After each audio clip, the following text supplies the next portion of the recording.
And we are here. Welcome, JL Warren. Thank you. Can I just call you JL, or do I have to call you King or Horror King or anything like that? Thank you for having me. You can call me JL. Okay, JL. So, Yes. everyone, this is JL Warren from, if you don't know, he's from Weekend Horror, and they do a fantastic show on horror and everything going on in the industry, current, past, and etc. And actually inspired me for this conversation in regards to something I like to follow, which is serial killers. Like like the one we're going to talk about tonight, Mr. Ed Gein, who is quite inspirational in your genre, would you not say? I think it's, Absolutely, absolutely. One mhm, of the more influential killers.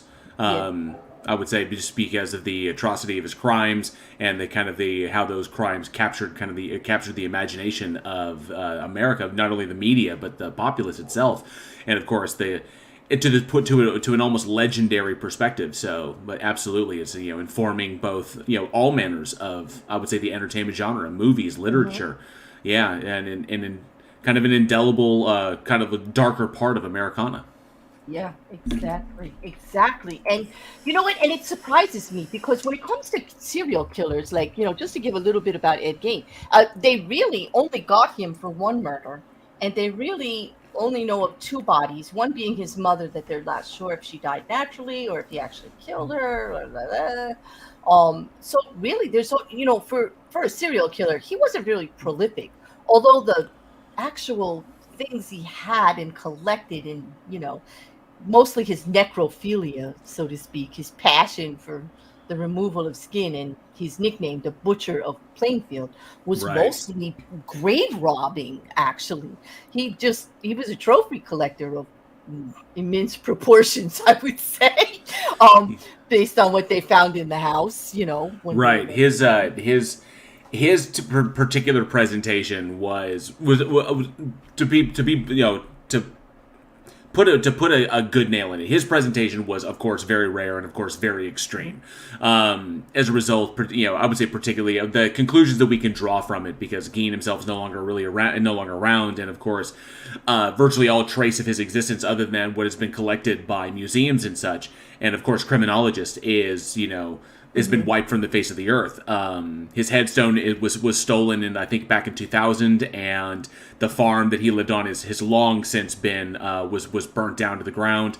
And I know that there's been a concerted effort by the people of Wisconsin, especially in Plainfield, to try and kind of erase it from history. But the insights it gives us are they go a long way to helping to kind of explain both the darker aspects of humanity. And so while there was there was some suspicion that he may have killed his older brother Henry, although that was never confirmed because they didn't do I guess the medical examiner didn't really do an autopsy, although he was found with bruises on his head.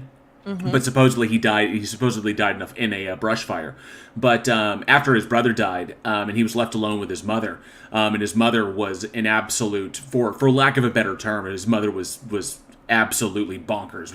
Was a fundamentalist, cloistered, very, very cruel woman who essentially raised Ed believing that all women were evil satanic temptresses, and she was his only kind of link to the opposite gender. And so when she died and he was left alone, that void needed to be filled, and so his pathology just really kind of just exploded. He was kind of a meek guy, just not really extreme, not really outgoing, and so he found the only way he could do was that to interact with the dead, because he could utilize them, utilize them to kind of be the surrogate for his dead mother. And so it just goes to show that with isolation and he was poorly educated, and of course beaten into his head from a young age, that definitely what we would consider a made monster in that respect. Right. But obviously there were probably things that led to that, but his mother was a huge influence in making him what he was. I got to tell you, with all of that, this is why when they did find him guilty, because he did confess. He confessed to the two women he did kill that were not his mother or his brother's family. And basically their sin was that they talked to him. He felt like he could have a conversation with them and talk to him, and then he couldn't deal with it, and boom, that was unfortunately the downfall there, is that they just crossed his path, and he found that he may want to have a conversation with them, and boom, dead. But he was definitely opportunistic. He was definitely an opportunistic predator, and a tavern owner and a hardware store owner, right in his hometown. Never left his hometown, by the way. And this is all back in the 50s. He was born in like 1906. He died in like 1904. But he served his whole sentence in a mental hospital. Like, they knew he's not right. Like, once they saw what they found inside that house, which is probably where most of this comes from, because like when you look, I just want to show them, what he looks like actually. Ed Gein he's called the Butcher of Plainfield, but he looked like just an average guy from Plainfield. Just like your typical kind of dirt farmer from the Midwest. The Butcher of Plainfield, or I think the Plainfield Ghoul, the Mad Butcher, the names that were associated with him, just don't belie it. But that's an important thing, is that to see the individual, because we get these ideas in our heads of what these people could potentially look like, and I think given Charlie Welch brings up, like Otis from Mayberry, this could be the guy just like buying feed down at the exactly down at the store. So he didn't talk much. His neighbors said they barely knew much about him. When you did speak with him, he was polite. His manners. Nothing tipped anybody off. Till people started being missing. These last when they saw them. But anyway, he does just look quite every day. But isn't that what they say often? Mm-hmm. Yes, the idea that the way Ed Gein captured the American imagination, especially when his crimes went national, was not just because of the extreme nature of what he did, the body part collecting and the fashioning of clothes and utensils and various other assortments out of the corpses of the bodies he robbed, but what he did to that tavern keeper, or to the shopkeeper. When they found her remains in the barn.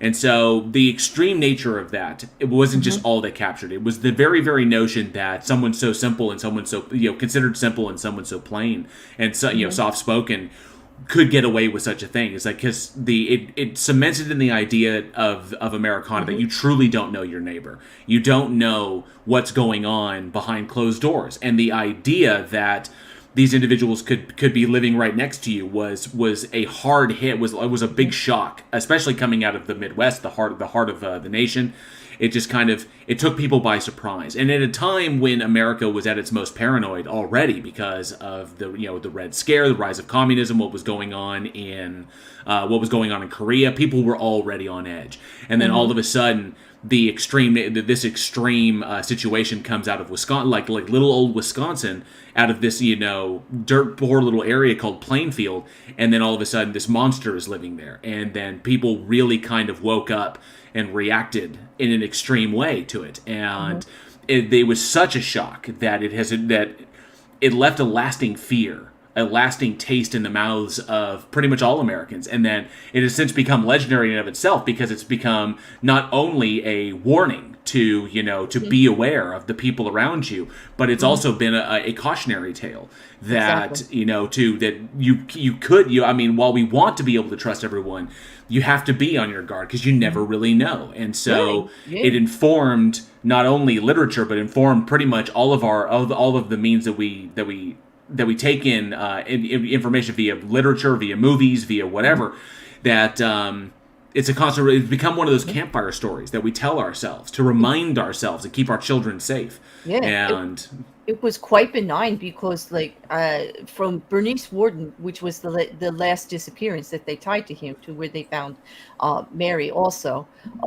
But that was back in 1957, right there. She's a hardware store owner, right? Bernice Worden. She disappears. The police, the only reason they suspected Gein was that in interviewing Worden's son, he had told the investigators that Gein had been in the store the day before and he was coming back to get a gallon of antifreeze, and that happened to be the last sales slip that she wrote out. Right. Was for the gallon of antifreeze that morning that she disappeared.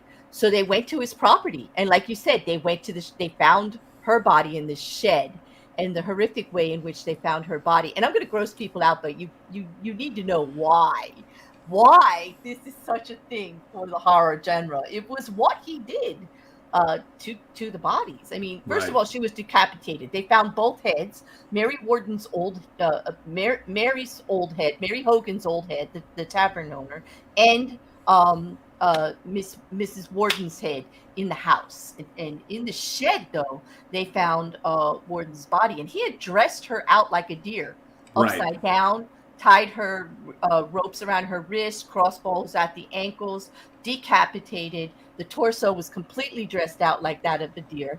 She'd only been shot with the rifle, I believe it was.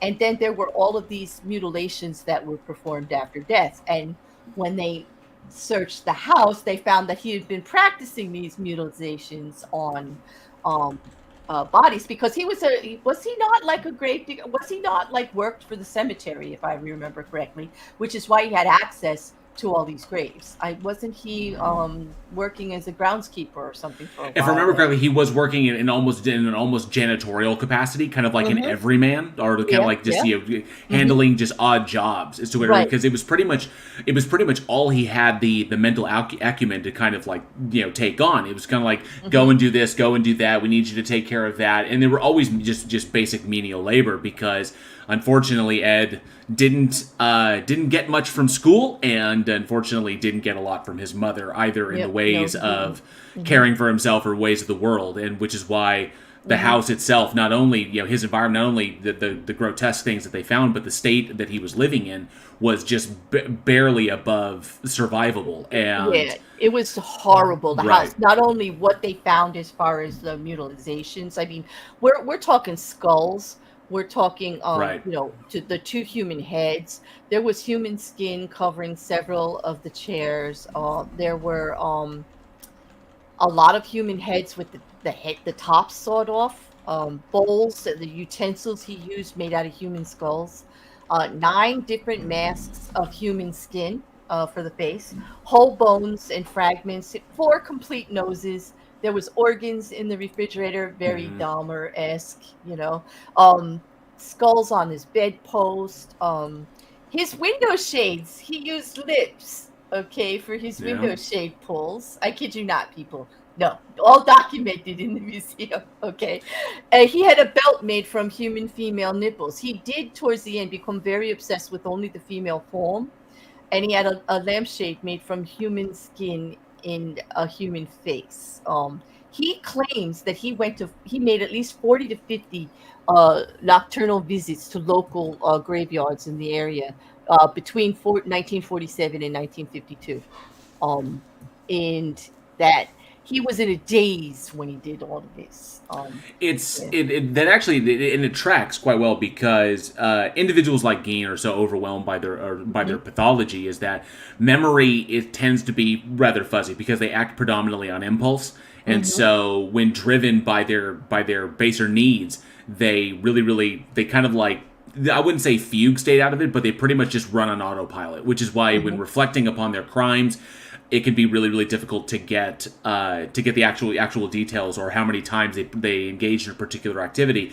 And it's either because they've dissociated, because they're in such a state of dissociation that they don't really form memories that we would say in a typical manner, or it goes to kind of who they are, because these crimes are extremely intimate for them, and what they derive from them is deeply personal. And when giving out that information, just like any one of us would not be very keen to just divulge all the intimate details of our personal lives, oftentimes they don't want to divulge all this stuff because then it loses value, because then everybody knows it, and so they want to keep some of that for themselves. And so sometimes they'll embellish things, or they'll change details, or they'll leave things out. They'll tell portions of the truth mixed with lies in order to, because they themselves know the truth and they want to hold on to that because it makes it special, because they're the only ones that know, which gives it an increased value to them.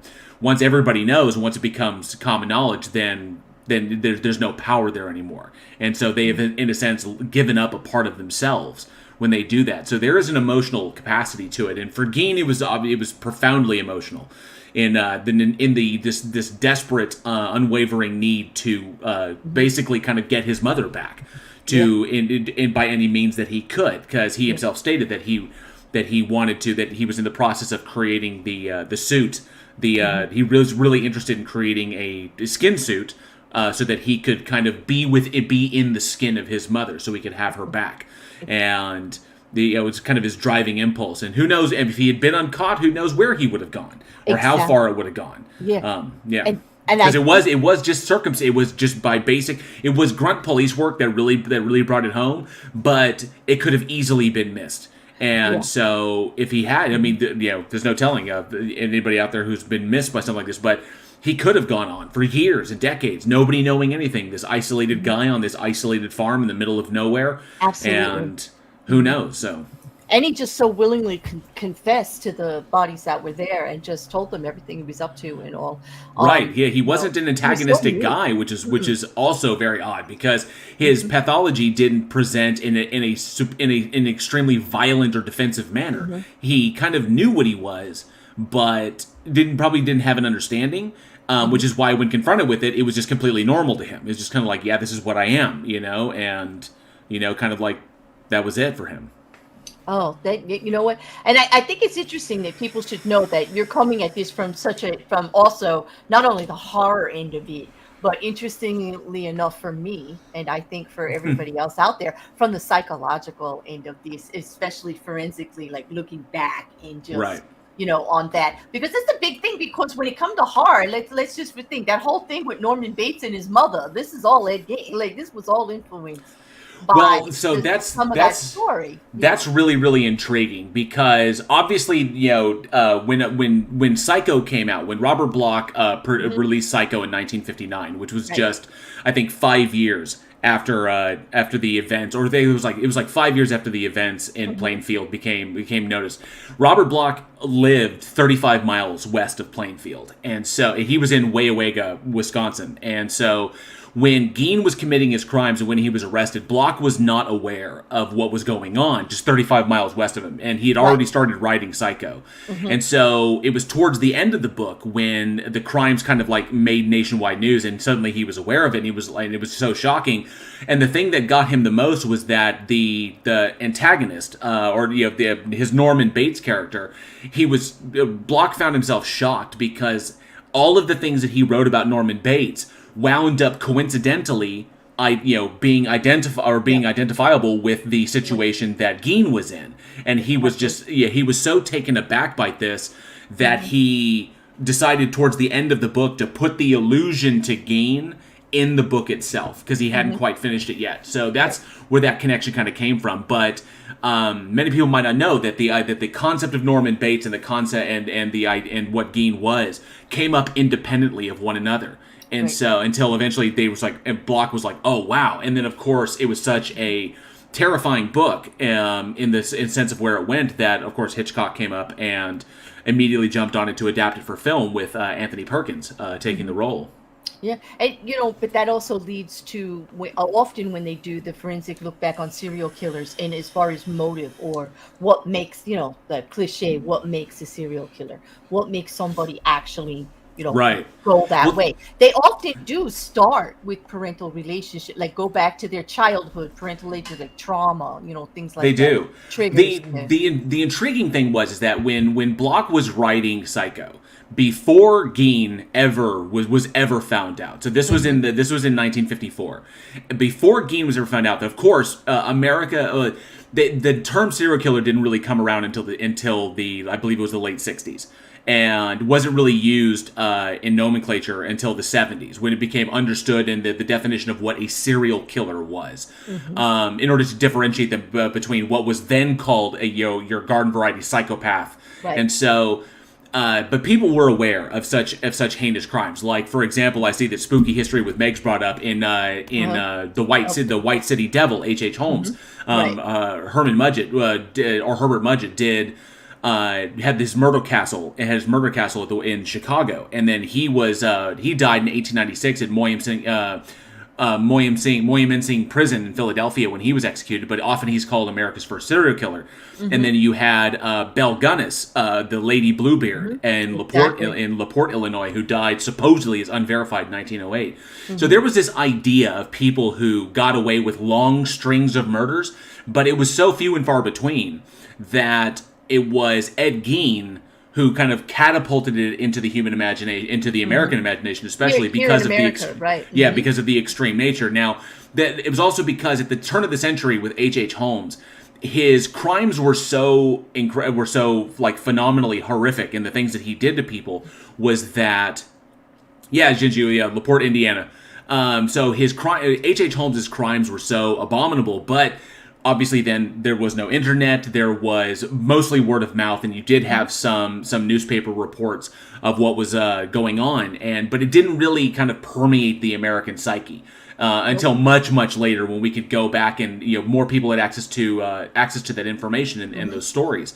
And then, of course, Belle Gunness went under the radar for quite some time, estimated probably 15 kills is estimated under her belt. Of course, we never verified that she died, that supposed she died in 1908. But it was Gein, and because it wasn't just murders at this point. It wasn't just people killing people. This was Gein, and Holmes very much went in, ran in the circles of like Burke and Hare.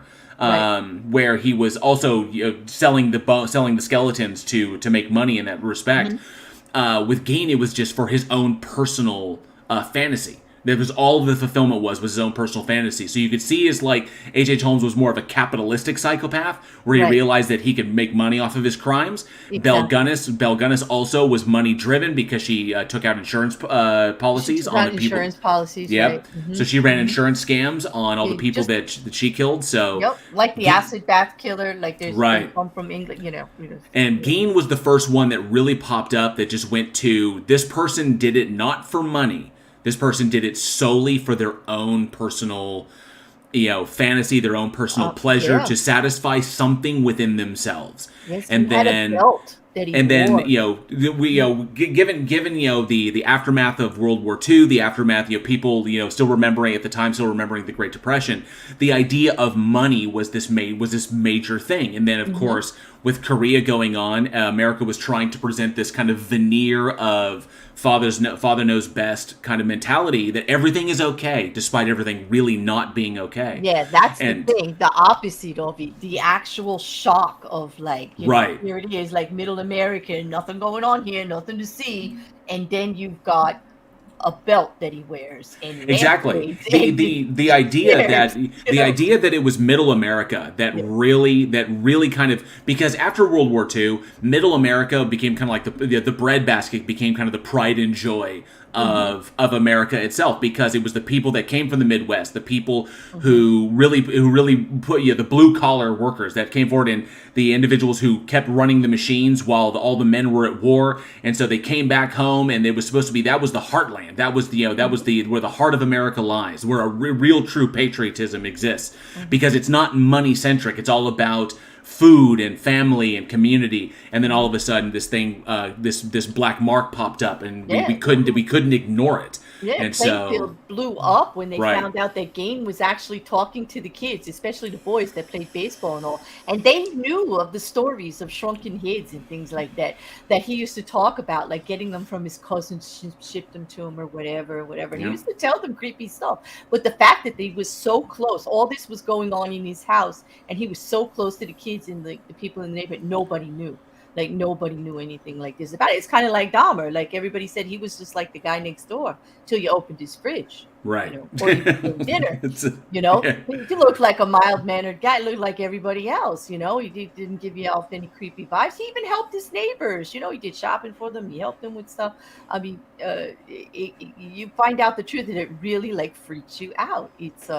But that's the thing about horror, right, JL? It's the Absolutely. truth of the matter that scares the Absolutely. hell The out of you, right? over at the Week in Horror podcast, Oh, the reason I and my fellow filmmakers, Eugene and Johnny O and Alex mhm, and Eugene, mhm, and Alex and Aaron, the reason we love the genre so much is not just because it's scary and it's always great to get a thrill. The reason we love the genre so much, and the reason the genre is so is such an important part of our, I would say, our engagement with entertainment and the stories in and of themselves, are because they're deep. The genre is deeply tied into that which the anxieties of the American people, the anxieties of humanity, to be sure, because we have always throughout the millennia, we have told scary stories. We have told campfire ghost stories. We have told we have passed down cautionary tales. Everything going all the way back to the tales of vampires, which were which were really a metaphor for the aristocracy living off of the lifeblood of the peasantry. And then you've got the cautionary tales of getting lost in the woods, things Grimm's fairy tales. And so these stories get passed down over time. And as humanity has progressed over time, we have found new things that to be afraid of. So when Mary Shelley was writing, on that dark and stormy night, like legitimately a dark and stormy night, Mary Shelley was writing Frankenstein or the modern Prometheus. It was all about the advent of science and where science can take us, and what we can discover with it, and the boundaries that we can break. And then this kind of hyperbolic notion that could we break the boundaries of life and death utilizing modern technology? And so the idea of these ideas, juxtapose against the kind of religious ideologies that we carried with us. They were at odds with one another, and they were terrifying because these notions were completely within the realm of imagination, and it seemed like they may even one day be possible, bringing people back from the dead using electricity, Oh, and yeah. so Mhm. there's always something, there's always a story there to be told that can allow audiences, or allow the purveyors of literature, or purveyors of movies, or whatever, or nowadays just creepypastas on the internet, to kind of internalize and compartmentalize and deal, and just in a sense deal with the anxieties we feel on an everyday basis. The Yep. Blob is one of the biggest ones. At the time, 1958, when The Blob came out, McCarthyism was at its peak. There was the Red Scare going on. People were terrified of communists living next door. And then The Mhm. Blob comes out with this idea of this amorphous entity that is literally combining all of the people it interacts with into this one mass. The Blob was representative of communism in and of itself. Not to mention the fact that the damn thing, when it was colorized, the damn thing was red. So it Mhm. was this red thing that was just capturing everybody and drawing them into its mass, and it's seemingly unstoppable until the good people of Middle America, led by a heroic Steve McQueen, bond together to defeat this thing and to shut Right. it down and destroy it. And so, the horror films will always do that. Mhm. And while the concepts may change, we be from technology to religion to government run amok, science or whatever, or technology or whatever.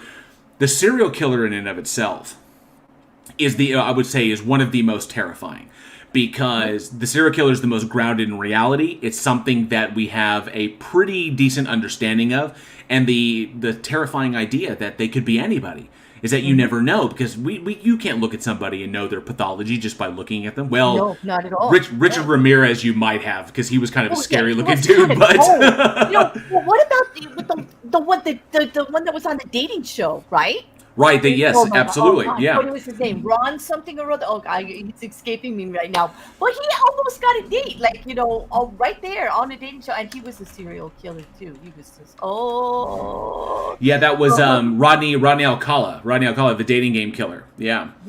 Yeah. So Alcala, and it was weird because he got that date, but then after she spoke to him in private off the show, she got no way. She got a very scary vibe off of him and was like, nope, not interested. It turns out that he himself was a serial murderer, or he's a spree killer, because he was in the midst of a spree. I think he was. But it's estimated that he was convicted for that guy was convicted for 8 murders, but possibly up to 130. So he was a pretty nasty one.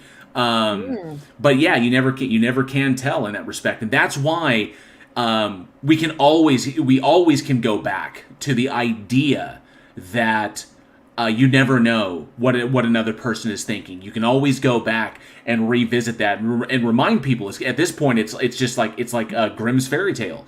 You never know what's in the mind of the person sitting across from you, and so to always be aware of that.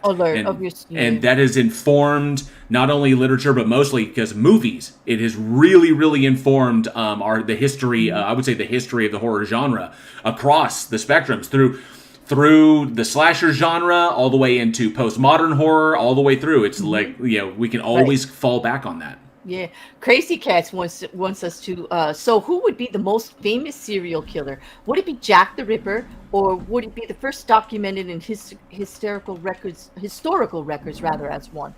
Oh, that's good, because it depends on where you're talking too. Because I know of a doctor overseas in the UK. They did 140 people. Are you gonna most famous for the amount? Or most famous for the trophies? That would be, or the influence, in my opinion. The reason we're talking about Gein is he's the most influential right now as far as what that did to just regular American culture, what it did to the film industry. I could even show you what it did to the art world. Absolutely. As far as the most famous, I would say Jack the Ripper was notorious because of the. Don't know who he was. Because it was just because of the extreme nature of the crimes and the sensationalist way in when those crimes were reported to the public, and then of course him sent supposedly the letters that he sent, like the From Hell letter that was sent to the police, the taunting of the police. All the controversy. You can go back, because that was 1888 when his crimes when the Whitechapel murders took place, and then but before that you had H.H. Holmes, who died just after the turn of who died, I think, in 1896. It was was when he was killed. So he was going on in the 1800s before Jack ever ran the streets of Whitechapel. But the history of it goes back. You can go back to the mid 1400s in France, and you had Gilles de Rais, who's arguably considered who is considered probably history's first serial killer, documented serial killer.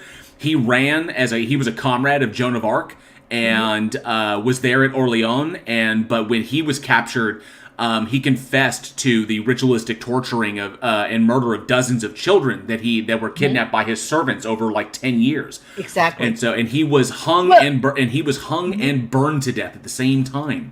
You've got the New Orleans Madam, the same thing, all torturing of all of the slaves and everything that she had. And then you got Elsbeth Bathory, who although that was never really confirmed because records are really sparse, but it's estimated that she may have been responsible for the deaths of some 600 individuals while running her estate, which is intriguing because Bathory's husband was, and obviously she's also an inspiration for like vampire mythology and the vampire metaphor for the aristocracy feeding on the lifeblood of the peasantry. But her husband was a general, or her husband was, I believe, a lieutenant, or is either a lieutenant or a captain for Vlad the Impaler, who was in his army. Which is also, I thought, was really, really intriguing because you had Vlad, the inspiration, Bram Stoker's inspiration for Dracula, and one of his like go-to guys was the husband of Elizabeth Bathory, who also came down as the Countess of Blood. So really, really odd stuff there. Yeah, no, and fascinating. And then when people do find out about this, like you're talking about Jack the Ripper, that ripped up that town. It was kind of localized, right? Because there was no press, there was anything. But what they did do in the printing that they did do at the time, they sensationalized it so much instead of keeping it quiet that there was such a panic everywhere. Like everything was Jack the Ripper. So it really muddied up the case. They never really found out who he was or whatever. And you had the influence of the Crown as well, because this was happening in London, and there's no way that the Crown would want word. It's like this doesn't happen here. This is these terrible crimes, and so you had political forces enacting kind of like their influence on the case all times to try and keep it as low key as possible. But then you had Jack upsetting the apple cart by sending letters and body parts to the police, and they had the whole campaign of let's blame the victims. It's all women of the night that shouldn't be out there anyway. Which The unfortunates. Yes, the unfortunates are the ones dying. We don't have to worry about that. Like it started a whole campaign of that. He got pissed, and he wants his he wanted his notoriety. But have you heard even that they're trying to link Holmes? They're trying to link Holmes and Ripper together a lot. I wouldn't. I've heard that possibility. I came across that hypothesis that Holmes and the Ripper were that there was a connection there, but I came across it in the same breath as people trying to draw a connection between the Moonlight murders of Texarkana with the Zodiac Killer in California. Okay. So there are people that because of the similarities in pathology, and people will try to find a commonality because it helps to explain things. And I understand.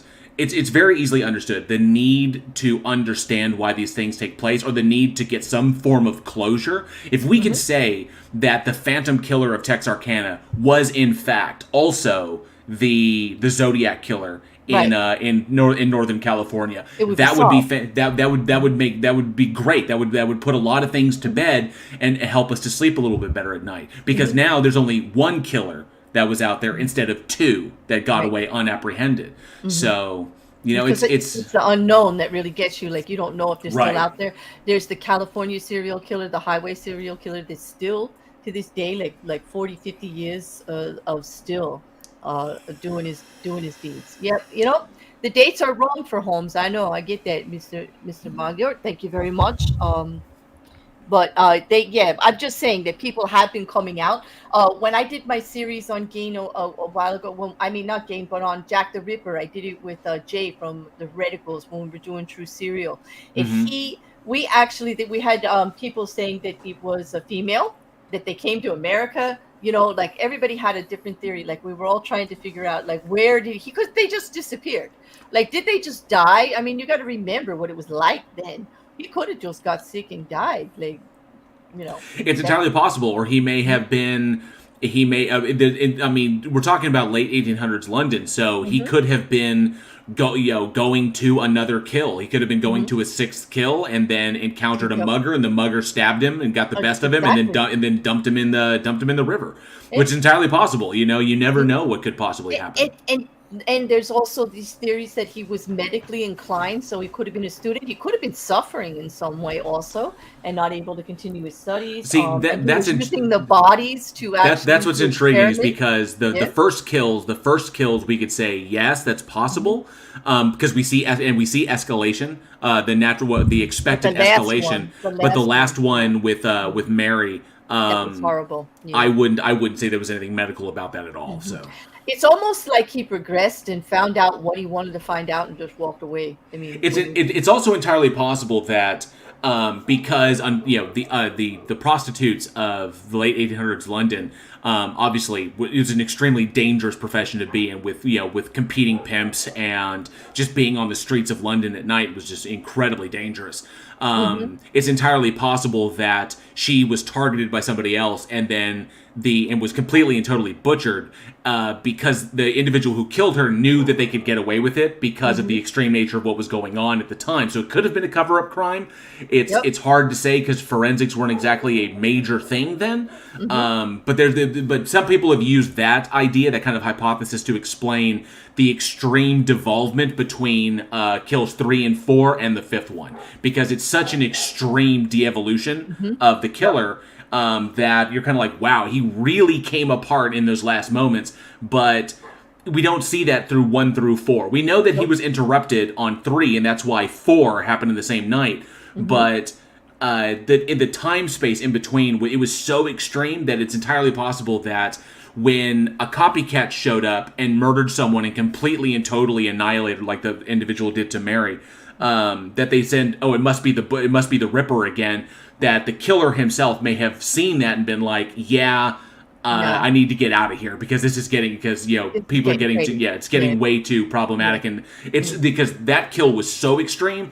Everybody was suddenly involved, and so he knew then that he was smart enough to that he needed to kind of bugger off. Which is what then leads to the ideas that he may have immigrated to America, and there were a series of kills that ran through the southeast and going into Texas that people tried to link to the Ripper because they took place in the early 1900s. Said that the Ripper may have jumped ship and come to America and picked up his spree where he left off because America was so big and there were so many areas that were unincorporated and just devoid of any real community that he could just act with impunity. Yeah, he could. It definitely easier than in London. Yeah. It's that mystery. It's that enduring mystery behind these people. What makes them? What drives them? And then, of course, the ones that aren't caught. That is terrifying because you never know. Even though we know that the Phantom Killer is not possible that he's alive at this point. So we know that he's dead. Whoever he was, the Zodiac Killer is. If he's not dead, he's rotting in a home somewhere, but likely also long dead as well. So not able. Yeah, but there's no closure. There is the problem. That's what humans need. We need that closure, and that's why we go to the movies. At least with the horror films, there's an ending. Well, sometimes there's an ending. Because in our minds we know that these are fictional. We know that there's some basis there, but we know that. If we can look at the situation and we can internalize it, we can deal with it, we can compartmentalize these things. We can say, and even better, we can say to ourselves, like for example, I know a lot of people were really were taken aback by what happened in the film The Strangers, when a home invasion turns into a double or a murder and a potential double murder, and so. And then they ask, why did you do this? It was because you were home, which means that they were just looking for somebody who was home so they could do this to them. And so now the people who watch that movie, they can sit back and be like, well, what would I do in the situation? Should I be on guard? Absolutely. People start, realizing little things and adding them into their kind of self-defensiveness, where they realize it's like if someone knocks on your door late at night and then you go to turn your porch light on and the porch light doesn't work, probably best not to open the door. That whole kind of thing, Yeah. Too much. It's just fascinating me, like the quantity when I started looking. I mean, everybody knows about the top 3 that Gein is somewhat inspired, which was Psycho, in Texas Chain Saw Massacre because of Leatherface, the character Leatherface, and then in Silence of the Lambs, Buffalo Bill because of the skin suit. But there's so much more. Yes. You mentioned the first one, In the Light of the Moon, like that. I think the first one after Psycho, after Anthony Perkins solidified Norman Bates as a terrifying entity in the kind of like the imagination of Americans, because Anthony Perkins was just so phenomenal in that. And then of course 3 more movies after that one. But Psycho was kind of kicked the ball. Hitchcock not only brought a new concept, and I've always considered Psycho to be the kind of a proto slasher, but he also brought the idea of the serial killer, of the modern interpretation of what a serial killer is, into the light of day. So so now everybody who saw the movie now had a kind of like an inkling of what this thing was. And then, of course, as Gein's crimes became more widespread known, people, read the papers or got wind of it, or, of course, word of mouth. You had, I think, the earliest one before there were actually two, before Texas Chainsaw Massacre, when Tobe Hooper and Gunnar Hansen brought Leatherface to life, which takes inspiration from the skin, from messing with people's skin and taking their faces. You had 3 on a Meat Hook, which I think 3 on a Meat Hook came out in 1972, and I think it took a lot of inspiration from the Gein case, from the relationship, from the familial relationship going on in the house to the crimes in and of themselves. But it kind of turned it on its head by, instead of being the mother, it was the father Frank, or Pa, as he's known in the movie, but the father Frank manipulating his son into doing these things. And so which was the big twist there, that it was Frank the whole time who was the driving malevolent force in this movie. And that kind of played with it. And then, of course, you have Deranged, which was, I think, absolutely taken. That was in 1974, before Texas Chainsaw Massacre came out, and Deranged came out with Robert's Blossom performance as Ezra Cobb.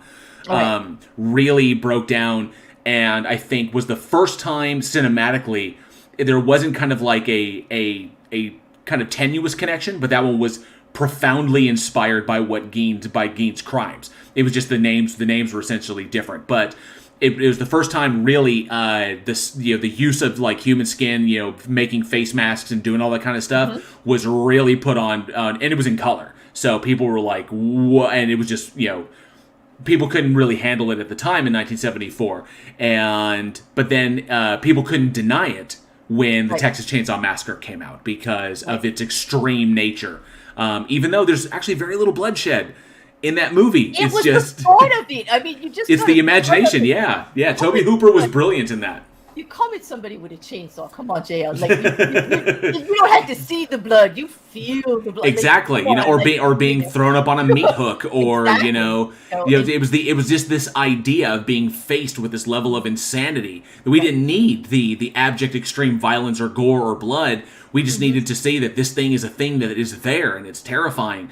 And there were some, Leatherface obviously takes the cues from wearing female skin and like this, but that's kind of where the similarities end. But that was terrifying enough. The idea that someone would cut the face off another human being so they can wear it for themselves, because they're either terrified of their own identity or they themselves don't have an identity, so they need the identity of others to express themselves, which is why Leatherface had 3 different faces that he wore throughout the film. He had the dinner face and he had the killing face. So well, you got because you like, they say that the expression stays the same, so he needed different ones. He had to capture right.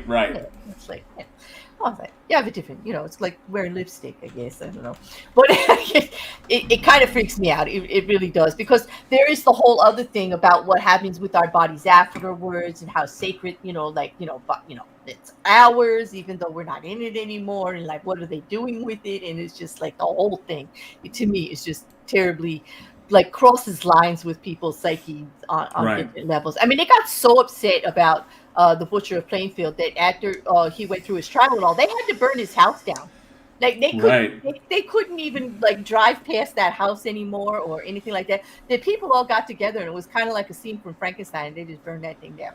And it was like, I think the reports were that like one night the Plainfield farm went up in flames, and that was it. And they pretty much just like tried to relegate it to history and put it out of people's minds. That when people were driving down that road, they weren't left with this caustic reminder of the history of what was going on there. Exactly. You can understand why, because it's just like, no, it just can't be. Right.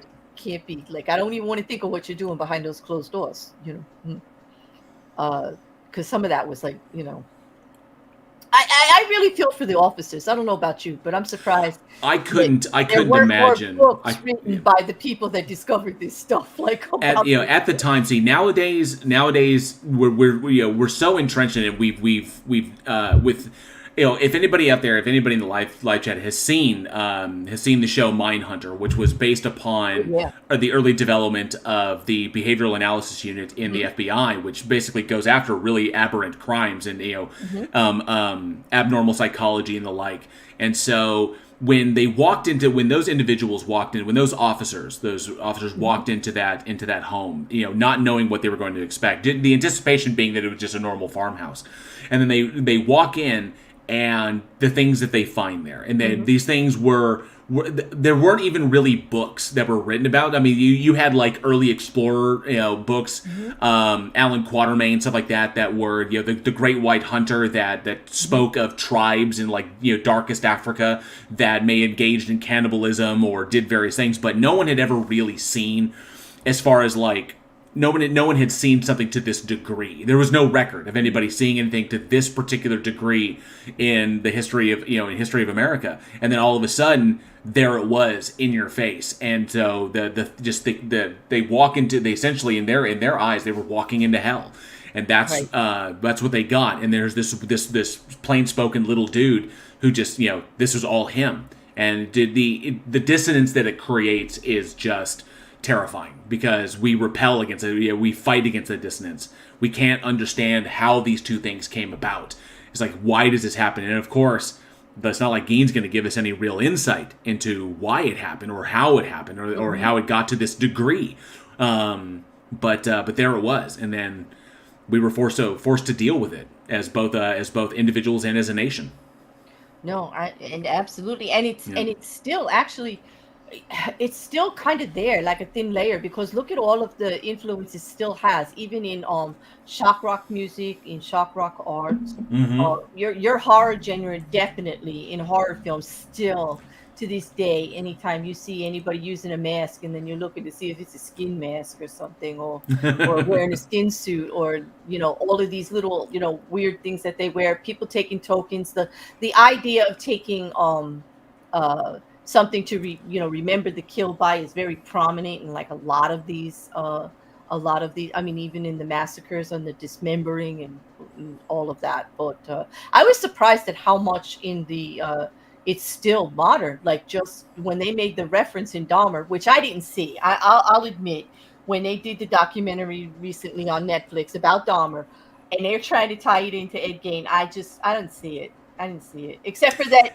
Yes, they do have one thing in common. They both had organs in their refrigerator. Yeah, the connections are thin at best. I mean, you can draw allusions, but both of their what made them what they are and their individual pathologies were completely different. Their motivations were different, and just because it involved human body parts and. It's the extreme nature of it. The extreme nature of Dahmer and the extreme nature of Gein. That's where they kind of get generalized in the kind of like the public mind, where we can lump these things together and say like, ooh, they're so extreme that maybe what made Gein is also what made Dahmer. Maybe we can understand it, but no, the two were night and day as far as pathology goes. Yeah, but they both had knife skills, but there's totally difference between wearing skin and eating flesh. I mean, those are to me, like, that's totally different. Like, right. Totally different. A totally different part that it would be. But it is. I mean, the ability to do that to a human. I mean, I guess that part is in common. To be able to use your knife that way, like a butcher. Yeah. It's a complete level of dissociation, right? And Spooky History says they compared Dahmer with Gacy as well, and absolutely, the extreme nature of that, the bodies that were found in Gacy's underneath Gacy's floor, the extreme violence, the violent nature of his victims' deaths, the strangulation, the drowning, the extreme, you'd almost go to a point saying that he was an extremely repressed homosexual. Not to say that bears into it, but he could not deal with who he was. He couldn't deal with his identity, which is why Pogo was so important to him, because Pogo was an identity that he could put on, and he could be somebody different. Pogo was someone he could put on that he could interact with the world, and he could literally be, this is who I am. And so that became the kind of alter ego of this individual who knew that he was that he had a sense that he was really, really messed up, and that he had these proclivities that would terrify the world, and the way that he could be a part of the world was through the Pogo the Clown alter ego. And here's the thing: you're wondering, like, um, in a way, though, with the psyche of Ed Gein, and I'm going to ask you because of the psychology end of these, and looking back, the way he made, like, the nipple belts, and he made gloves, and he made like things to wear, and like, it was almost reverent. It was almost like you said before, like putting on a new persona or whatever in admiration, like towards his mom or towards females or towards that idea of female he wanted to get to that he couldn't because of everything his mother had kind of turned him against any other woman he ever spoke with, or they were evil, they were just going to use him, they were going to take her away from her, they only wanted him for money or whatever. All of that negativity, and here he is, he's got this fascination towards this ideal of a woman in his head, and here he's like dawning all this Yeah, stuff. what his mother kind of beat into his head of what women were is that ostensibly women were nothing more than objects that were there to lead men astray and destroy their lives, and the only positive woman in the world was his mother, because that's what she reinforced in his mentality. So when he was digging up these bodies, they were just objects to him. They'd long been cemented in his mindset that these were just things. They weren't people. They didn't have identities. And if anything, you could do whatever you want, and you're not. It's no different than reshaping a table or refinishing a chair. For him, it was this. From his interview, from his very brief interviews, I would not suspect that there was any form of malice there. That he wasn't doing this with maliciousness, like, haha, take this, I'm going to make a mask out of you. It wasn't like that. That these presentations, these extreme presentations, were a sordid combination of his objective, or is essentially his learned objectification of women and his reverence for his mother.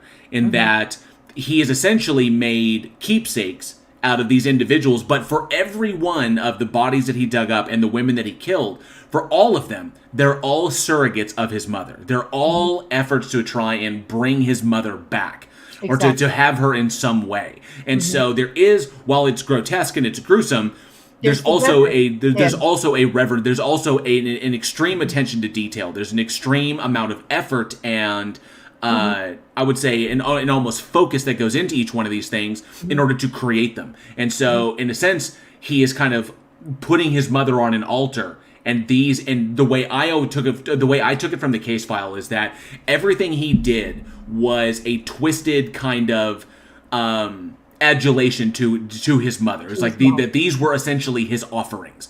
And then it was later on when he was very progressed into that is when he decided that he could make the sorry, I hit my mic. That he could make the skin suit which he could then kind of be back within his mother's skin in that respect. Exactly. Which came later on, right? Missing, like exactly. Channel what he was needed to escalate to that point. Yeah. But the level of detail that he put in, utilizing his taxidermy skills, utilizing his butchering skills to this such a grandiose effect, that there's obviously a deeper meaning for these things for him. And while he wasn't very vocal about it himself, but we can just look at what does it take to go into that, the level of work, the level of dedication, the level of precision that goes into this. What did it mean for him? That was these, and I always took it. My conclusion was that these were his offerings. This was essentially, look what I did, mommy. Look at the care and precision that I can take, and looking for trying to validate. And each one of those faces that stared back at him, that was his validation. Yes, and that's what I was like. That's why I put the nipple belt back up, because that's kind of where I was going. And this comment from Smitty, as like weird as that sounds, nipple belt is like being enveloped with maternal love. That is exactly what I thought when I saw the nipple belt. Not so much like, just the art and the care that it took to create a belt out of individual nipples, one by one, all of this, and to build that, and what he was trying to create with it, something that he could wear, envelop himself with, and why, a mother's breast, that whole big, going back psychologically, just trying to connect back with his mother on some level.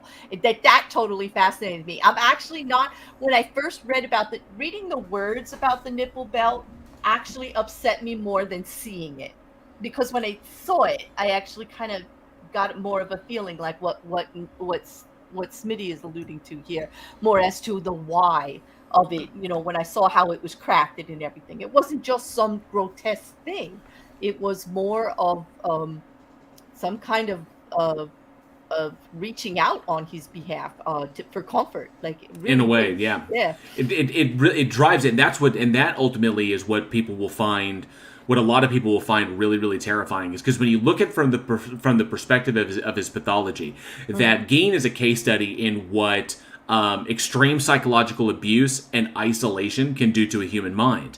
And then when the only individual's connection to any form of external other is one singular individual, his mother, and then what that person is putting into his head and what is beating into him as far as his worldview goes, is that, and then of course the isolation that takes place. Now all of a sudden his mother is dead and he's alone on the farm, and how these things can progress and come out, because we're looking at an individual that was so completely shut down, so completely emotionally just dead, that he was disassociated from anything and any other living human being outside of his mother.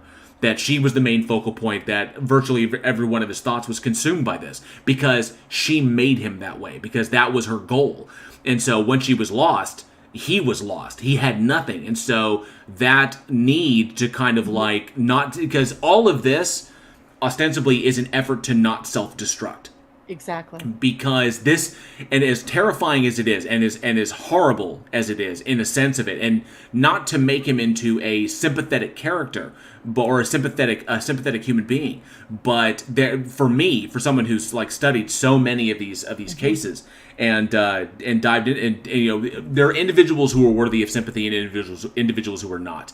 And Gein himself, despite the extreme nature of his crimes, was a made monster. That he was formed from years of systematic psychological abuse, and he may have had predilection for opportunistic violence or like opportunistic murder. But when it comes down to it, he was forged into that over decades of psychological harm.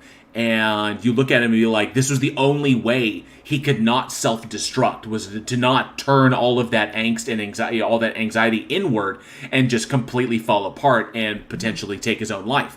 To avoid that self-destruction, it will come out any way it can. And this was the extreme nature of what Gein did. So it says, in a sense, not only keeping his mother alive, but keeping himself alive. Exactly. So that he would have a connection to the world, instead of just falling into this black void that was, the world itself was an abyss outside of his little farmhouse. He was alone now, totally alone. His brothers are gone. He only had his mother. He doesn't really get along with anybody out there. He doesn't socialize.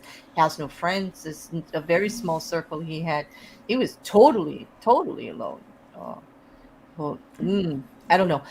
I'm going to ask you a question. I'm going to throw one at you now. Of all, and there are so many, and I know the deep richness of your history. Go back. Which actual, if you had to pick anything in the genre that they actually went to Gein the most on, which do you think Gein influenced the most? Just one piece.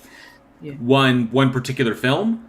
Either a film or they even made a musical, but I don't really think that one spoke quite well on Gein. But yes, they made a musical, and whether it be a document, not the documentaries. I'm talking about the fictionals, all of the fictionals, the news stories. So to speak. Let's see. As far as because pretty much I'm pretty much about film. And do that. Because I'm pretty much about film, I think that there were two. There were actually two, and one was a complete and total, fictitious take on it. It was inspired by. The other one was really probably one of the best interpretations of Gein and his pathology and why he did what he did, which essentially goes to like the heart of it, the almost sympathetic nature of this broken human being. And the first and foremost is The Silence of the Lambs. I think The Silence of the Lambs did it extraordinarily well with the creation of the Buffalo Bill character, because that was one of the best example, I guess the best, because it was a book before it was adapted into a movie, but Ted Levine's performance as Buffalo Bill in that, I think perfectly encapsulated, or perfectly captured what Oh, I've totally spaced on his name. How did I space on the name of the guy who wrote Silence of the Lambs? Let me see. It's probably right here in the wiki down Thomas below. Harris. Yeah, Duh. Harris. Yeah, I was Harris. like, Right? Harris. I don't know why that. I thought I was thinking like Ted Levine. All of a sudden, I couldn't think of Thomas Harris. Hey, don't beat So, yourself up. You are fantastic at oh, recalling all thank these you. names. I got to tell you. Yeah. So Harris really had a strong idea, because at this point it's you know, the book itself was written. I think he wrote that in 1981, and it wasn't adapted to a film until 1991 is when the Anthony Hopkins film came out. Mm-hmm. And so in 1981, actually I think it was published. I think Silence of the Lambs was it was published in 1988. My bad. It was published in 1988, and then 1991 was when the book was when the movie came out. So he had everything going on. I think he formulated Buffalo Bill perfectly, and it was the first time. Even though there was 3 on a Meat Hook, even though there was Deranged, even though there was Texas Chain Saw Massacre, those ones had, you could almost say there was almost surrealistic grounding to those, but there wasn't really a reality grounding aspect to those movies.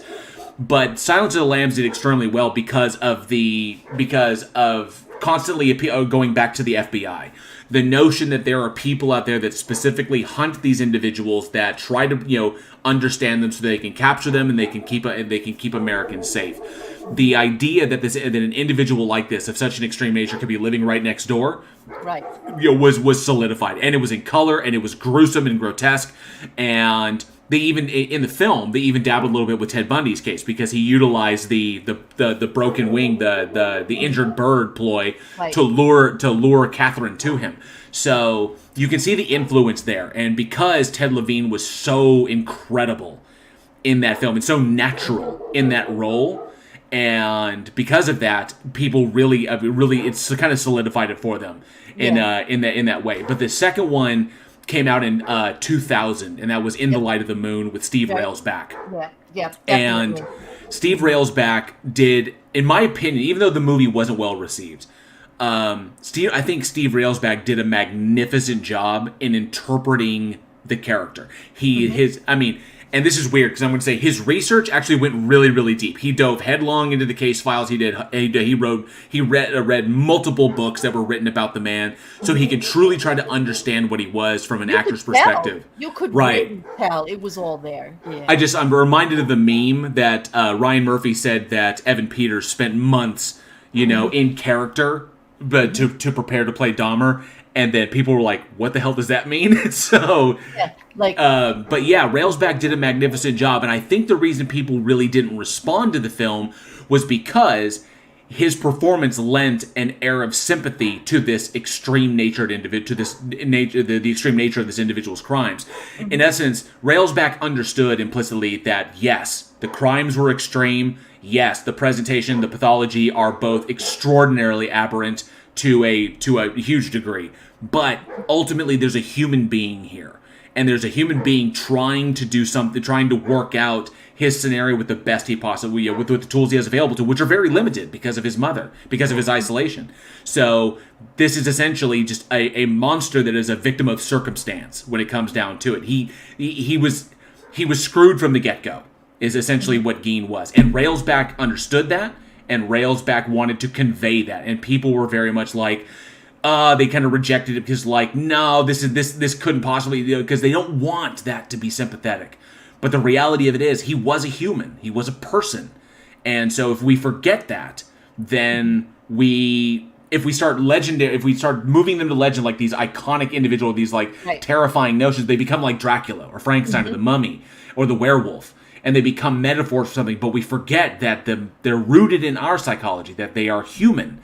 So we can't forget those things, and Railsback recognized that, and I really appreciated that. Yeah, and it's true, because that's the only way we can prevent that in, actually get that under control, is actually recognizing that it is human. They are right here with us, whether it could, I don't want to say it could happen to anybody, but you never know.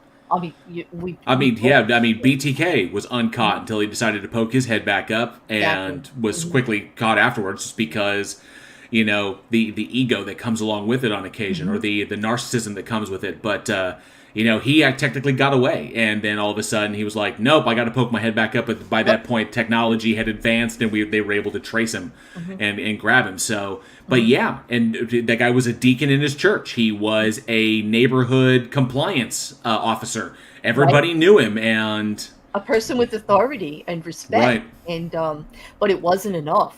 Like that's the problem. Like that part scares me when you are that involved in society and you're that well fitting in, actively participating. You've got respect, and then all of that. Do you think that just blew my mind? Even more than Ed Gein, because you could kind of see how things could turn with him being alone with his mother, and then him being alone and not having any outside influence, and so to speak. Because when he did confess, he just laid it all out. Like he wasn't trying to hide anything. Right. He wasn't being devious. He just would get up, go to work, and then after work, he'd dig up a couple bodies, bring them home, play with them for a while, put them away. He wasn't hiding anything from anybody. Like he wasn't. If you walked in the middle of the day and saw it, he probably would have confessed right then. He was so amiable with the police and with the investigation and everything. And even when he spent the rest of his days in the mental health facility, they said he was quite comfortable. He never made a problem for anybody. Ate 3 square meals a day. He got along with a few people, but he mostly kept to himself. He had difficulty socializing forward. He could answer questions, but he wasn't one to talk first or start a conversation, so to speak. Right. There might have been some issues there that they weren't aware of, but he really didn't think he was really doing anything to hide. Not like a killer who's out there just trying to get away with something and make a name, Right. Totally different. But oh gosh, we could go on forever, eh? we absolutely could. We could. But if you had anything else you wanted to tell them about his influence, Ed Gein in particular, on horror, or even just the influence of serial killers in general, if you want to go there, what would you want it to be? Because I don't want to keep you forever, although I'd like to, but I think your other channel mates would be a little upset with me if I locked you in a closet somewhere. So, well, the big thing on it is that the reason the idea of these extreme natured individuals is so lasting in the horror genre and so lasting in the minds of people and of themselves. And we were discussing this briefly before the show started. Was like it all comes down to the concept of identity. Is like who we are, what we are, and what roles do we play in the world at large. And there's been some studies that show that a lot of individuals who engage in such extreme behavior lack the ability to really identify who they are. They lack an ability, or they've not learned the ability, or they've never really self-actualized. That they see themselves as aspects of other things that they wind up lashing out at, whether it be parental figures or authority figures, or something that they've created in their own mind. Gein himself, had no identity. His identity was that of his mother, and because that's what she enforced upon him. And so when his mother left, he needed to regain that identity to become who he was, as far as he understood. And then, of course, serial killers in themselves, whether you're looking at it from the extreme aspect of somebody taking somebody's face and wearing it as their own, a kind of theft of the dead's identity or the theft of the living's identity, whether it's to mock that individual or to replace their own or to hide the thing that terrifies themselves. They can't look in a mirror, so they need to look through the face of another person. The concept of the theft of identity, the theft of who we are, because when it comes down to it, that's all we have is who we are and who we identify as. And when that's stolen from us, it's an egregious form of almost metaphysical, you could almost say spiritual degradation or defilement. That's why these individuals last with us. The idea of the killer wearing a mask, because not just to evade detection or to evade identification, is to essentially because they themselves must dissociate.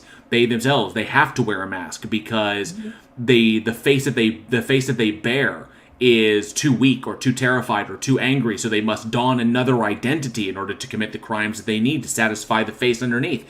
Michael Myers, the original Halloween, was a mask that is not even really that scary, just a plain white expressionless mask, this kind of devoid entity that could be anything. It could be, which is why he was credited as the Shape. Yeah, and the point being that he could be anybody. Right, he's the from a Jungian perspective. It's the other. It's the Shape. It's the shadow that constantly follows us. It's the darker impulses of humanity.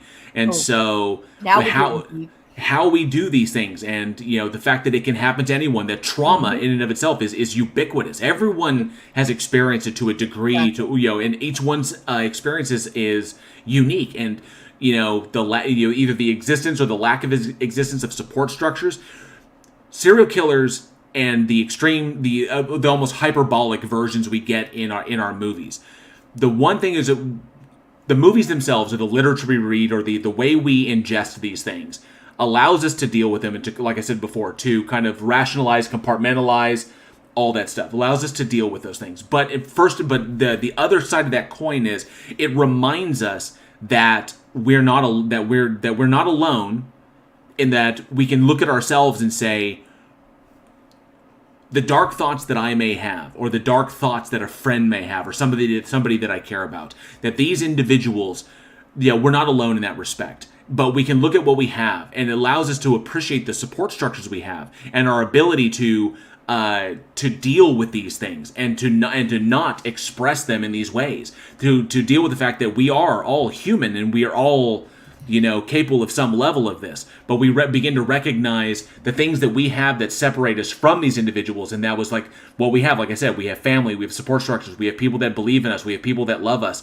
we have people that we can look to for support in any time where we can rest our great anxieties, and then they can alleviate them. And so we realize that we see them, and because of that humanization, it both allows us to appreciate ourselves better, but to also understand that we as a community, we as a social species, that we also have a hand in these things in some way, either through action or through indirect action.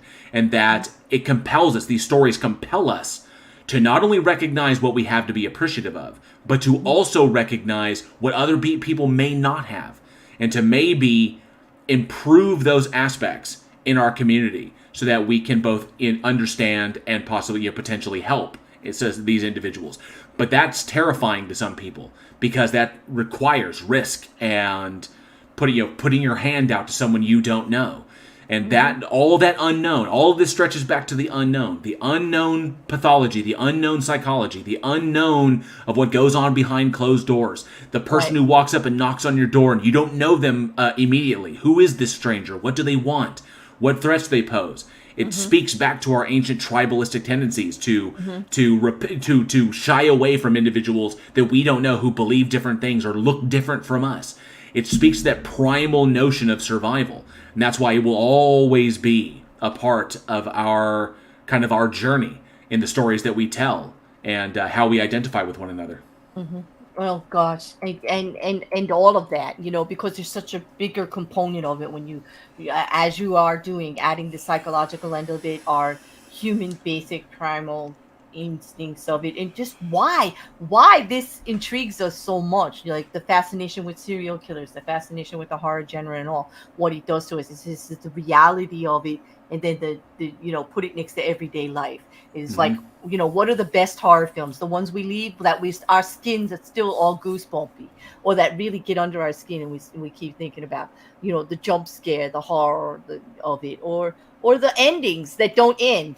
Right? The ambiguous ones, yes. The ambiguous ones that just keep going and going and going on. The one that got me was because I was living in Texas when I first saw the movie, and it was the Moonlight Murders of Texarkana. How this individual came up and killed these people and then got away. It escaped. Even one of the greatest lawmen in the history of the Texas Rangers, Lone Wolf Gonzalez. He couldn't catch him. He got away. And then because he disappeared just disappeared into the wilds, and maybe he died in the swamps, maybe he didn't. Maybe he went off. Maybe he moved out of state. That was the first time. It was the first time I really got a sense of like, that's real world stuff right there. Yeah, and as soon as it ended, it could start again. Like that's how it started, like out of nowhere, and then goes away for a little bit and then starts again. And there have been quite a few serial killers that pattern has emerged, where they go away for a long time and then they come back, and you're trying to find out where the absences are and stuff. It's just all so fast. I can't thank you enough for coming and joining with it. Not many people will come up here and talk like crazy killer stuff with me for like more than an hour, so I do hope that you'll come back sometime, and we can explore more psychology of it of the horror industry and serial killers in general, since so much about them. Absolutely, it's coming up. Knowing what I was, because I wasn't able to pursue a career in forensic psychology. It was kind of like my dream, but I realized once you get into college, you start realizing you start seeing the reality for what it is. I realized that a career was not going to be very easy to attain, and I have no patience for like couch psychology. So I was kind of like, I need to do something else with my life. I can pursue this as kind of like, because I'm interested in it, but I need to do something else. But I've always had a love for this because, even in abnormal psychology, behavioral psychology, no matter what field, specialized field you go into, or forensic psychology, the kind of hows and whys of this, the studying of these things, the understanding of these things, put us, more in touch with our fellow person. It puts us more in touch with ourselves as well, as far as where we derive our identity, where we derive our power, and how these things intersect in social life. And I was always really compelled to try and understand the methodology, or not just the methodology, but the motivations behind why people do the things they do,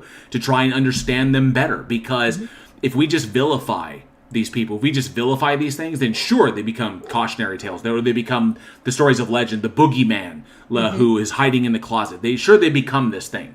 And of course, no matter what presentation, whether it's it's in movies or it's like in television shows like American Horror Story or the X-Files or Outer Limits or Twilight Zone, it really, or Tales from the Crypt or Tales from the Dark Side.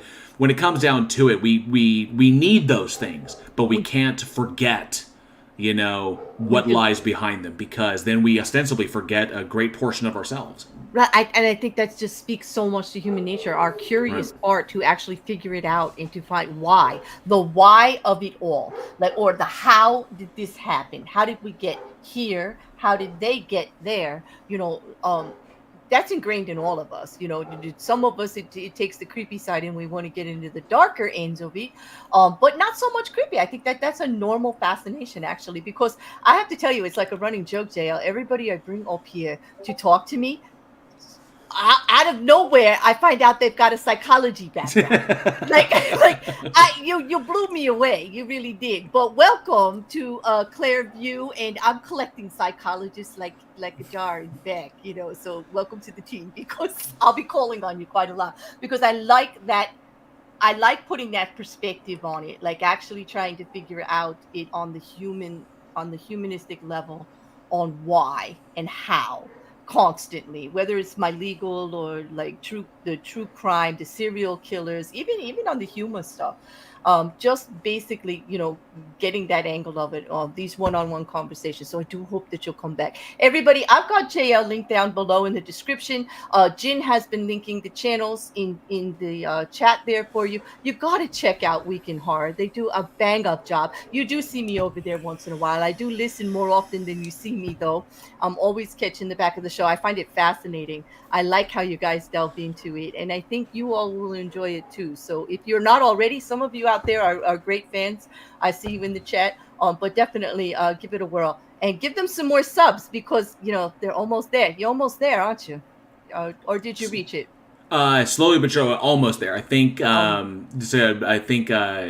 I haven't actually checked in a second. I really need to pay more attention to some of these things. No, you don't. Soon, no, hopefully. You don't. Pay attention to your good content. We numbers. We focus on the we absolutely focus on the content in and of itself, right? Yeah.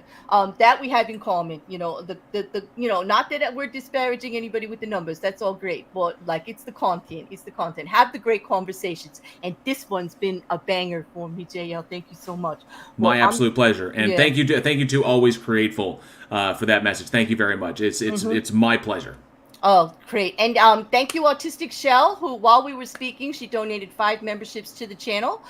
So congratulations to everybody who got them. YouTube does randomly actually select who will get them based on, just to give you, if you are interested in them, make sure that while you're on my channel that you actually have your YouTube preferences set up that you'll accept them. And you don't even have to be here in the chat to get one if you subscribe to the channel. Another reason to subscribe to the channel, you may get a free one someday.